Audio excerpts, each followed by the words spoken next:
Hi viewers, Mallu ടാഗീസിൻ്റെ മറ്റൊരു എപ്പിസോഡിലേക്ക് അവർക്കും ഹാർദമായ സ്വാഗതം. സിനിമാ രംഗത്തു നിന്നുള്ള പുതുപുത്തൻ വാർത്തകൾ, റൂമേഴ്സ്, റിവ്യൂകൾ എന്നിവയ്ക്കായി ഞങ്ങളുടെ ചാനൽ ദയവായി സബ്സ്ക്രൈബ് ചെയ്യുക. ഇന്ന് നമ്മൾ പറയുന്നത് നൈറ്റ് റൈഡേഴ്സ് എന്ന മാത്യു തോമസിൻ്റെ സിനിമയെക്കുറിച്ചാണ്. അതെ, നെല്ലിക്കാംപോയിൽ നൈറ്റ് റൈഡേഴ്സ്.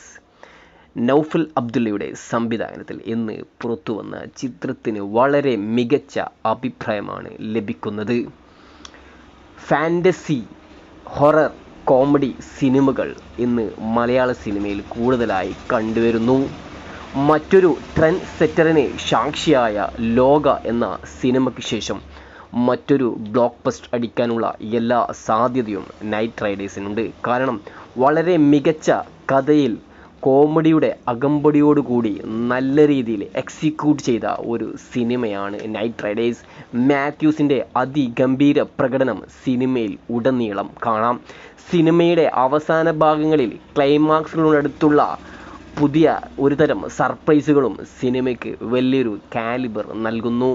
മലയാള സിനിമയെ സംബന്ധിച്ച് നല്ല കാലമാണ് ഈ യുവതാരങ്ങളിലൂടെ ഇപ്പോൾ വന്നുകൊണ്ടിരിക്കുന്നത്. ഹൊറർ കോമഡി സിനിമകൾക്ക് അല്ലേൽ തന്നെ മലയാള സിനിമയിൽ എന്നും ഡിമാൻഡുള്ള കാര്യമാണ്. ഇന്നിതാ മറ്റൊരു ലോകയായി മാറിയിരിക്കുകയാണ് നൈറ്റ് റൈഡേഴ്സ്.